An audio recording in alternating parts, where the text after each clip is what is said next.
অসমৰ মুখ্যমন্ত্ৰী ডাঙৰীয়াই ওলোটা বেট পঢ়িব লৈছে কিয় পঢ়িব লৈছে আপোনাক এতিয়া অসমৰ ৰাইজে সুধি আছে নেকি অসমত মিয়াৰ সংখ্যা কিমান আছে আপুনি যে পাগলৰ নিচিনা আবুল তাবুল বকিছে এতিয়া আপোনাক বিচৰা হৈছে জুবিন গাৰ্গৰ হত্যাৰ ন্যায় আজি যে আপুনি মিয়া মিয়া চিঞৰি আছে জুবিন গাৰ্গ হত্যাৰ লগত কেইজন মিয়া জড়িত হৈ আছে মিয়াৰ জনসংখ্যা বৃদ্ধি হ'ব পাৰে কিন্তু উপদ্ৰৱ বঢ়া নাই আজি জুবিন গাৰ্গৰ হত্যাৰ লগত অসমীয়া যেনেকৈ দৌৰিছে মিয়াই তেনেকৈ দৌৰিছে মিয়াই তেওঁৰ কাৰণে প্ৰতিবাদ কৰিছে মিয়াই তেওঁৰ কাৰণে প্ৰাৰ্থনা কৰিছে আজি চিন্তা কৰি চাওকচোন বিশ্বত যিমান ধৰ্ম আছে সকলোৱে তেওঁৰ কাৰণে প্ৰাৰ্থনা কৰিলে কিন্তু আপুনি মৰিলে কোনে প্ৰাৰ্থনা কৰিব অসমীয়া জাতিটোক ৰিপিট কিন্তু আপুনি মৰিলে কোনে প্ৰাৰ্থনা কৰিব অসমীয়া জাতিটোক লুটপাট কৰি অসমীয়া জাতিৰ পৰাই হিৰাই হিৰাই লৈ যিবিলাক মানুহক 1200 টকাকে দিছে সেই সকলৰ বাহিৰে আন কোনোৱেই নাই এনেদৰে এজন যুৱকে হিমন্ত বিশ্ব শৰ্মাক উভতি ধৰিছে আহক দেখুৱাব বিচাৰিছো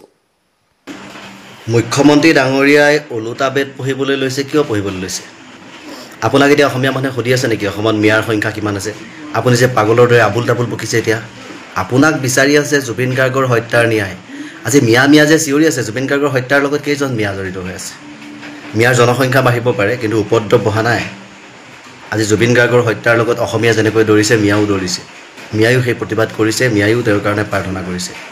আজি চিন্তা কৰি চাওকচোন বিশ্বত যিমান ধৰ্ম আছে প্ৰত্যেক ধৰ্মৰ মানুহে জুবিন গাৰ্গৰ কাৰণে প্ৰাৰ্থনা কৰিলে নে নকৰিলে আপুনি মৰিলে কোনে প্ৰাৰ্থনা কৰিব অসমীয়া জাতিটোক লুটপাট কৰি অসমীয়া জাতিটোৰ পৰা মানে হিৰাই হিৰাই লৈ যিবিলাক মানুহক এই 1200 টকা দিছে সেই মানুহখিনি যদি গাড়ী ভাড়া কৰি দিয়ে তেওঁলোক যাব আৰু বাকী কোনো নাযায় কিয় নাযায় আপুনি মানুহৰ মাজত হিংসা বঢ়োৱা মানুহ আপুনি মানুহৰ মাজত মানে বিবাদ অনা মানুহ আজি কেইদিনৰ আগলৈকে আপুনি মিয়াৰ মানে ৰাজনীতি কৰি থকাৰ অৱস্থাত জুবিনদা হেৰাই গ'ল এই কেইদিন অকণমান স্তব্ধ হ'ল হয় কোনোবাই অকণমান আকৌ উটঙাই দিলে আপোনাক উটঙাই দিয়াৰ লগে লগে আজি আকৌ আপুনি নতুনকৈ লাগি গ'ল ৰাজনীতি কৰিছে কিন্তু নাজানে ৰাজনীতি কৰিব এয়া ৰাজনীতি নহয় এয়া কূটনীতি কৰি আছে আপুনি কূটনীতি মানে কি জানে কূটনীতি যিটো নীতি মানে নীতিতেই নপৰে সেই নীতিটোক নিজেই সজাই পৰাই বনোৱা এটা নীতি ৰামৰ ৰাজ্যত ৰাৱণ হৈ পৰিচয় নিদিব আজি জুবিন গাৰ্গ হেৰুৱাৰ লগে লগে বিশ্বত কেনেদৰে নাম হৈছে দেখিছে ভাল মানুহ বুলি সেই ভাল মানুহ বুলি নাম সকলোৱে দিয়ক নহ'লে মৰিলে এজন বোলে ধূৰ্ত মানুহ হেৰাই গ'ল বুলি যাতে মানুহে নকয় আশীৰ্বাদ যাতে কৰে অভিশাপ নিদিয়ে সেইটো হ'ব মানুহৰ মাজত মানুহ হিচাপে জীয়াই থাকিবলৈ দিয়ক আজি জুবিন গাৰ্গৰ কাৰণে কিয় দৌৰিছে মানুহ জুবিন গাৰ্গে কেতিয়াও হিন্দু মুছলমান কৰা নাছিল জুবিন গাৰ্গে মিয়া বুলি কোৱা ভবা নাছিল বা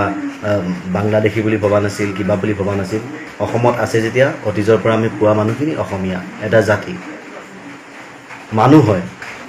কোনো মানে ইয়াত ভেদভাৱ নাছিল সেইকাৰণে আজি সেই মানুহৰো তেওঁৰ ওপৰত ভেদভাৱ নথকাকৈ সকলোৱে তেওঁক দোৱা প্ৰাৰ্থনা কৰিছে খ্ৰীষ্টানে নিজৰ ধৰ্মত নিজৰ কৰ্ম কৰিছে আমাৰ হিন্দু মানুহে প্ৰাৰ্থনা কৰিছে কোনোবাই পূজা পাতিছে ঘৰত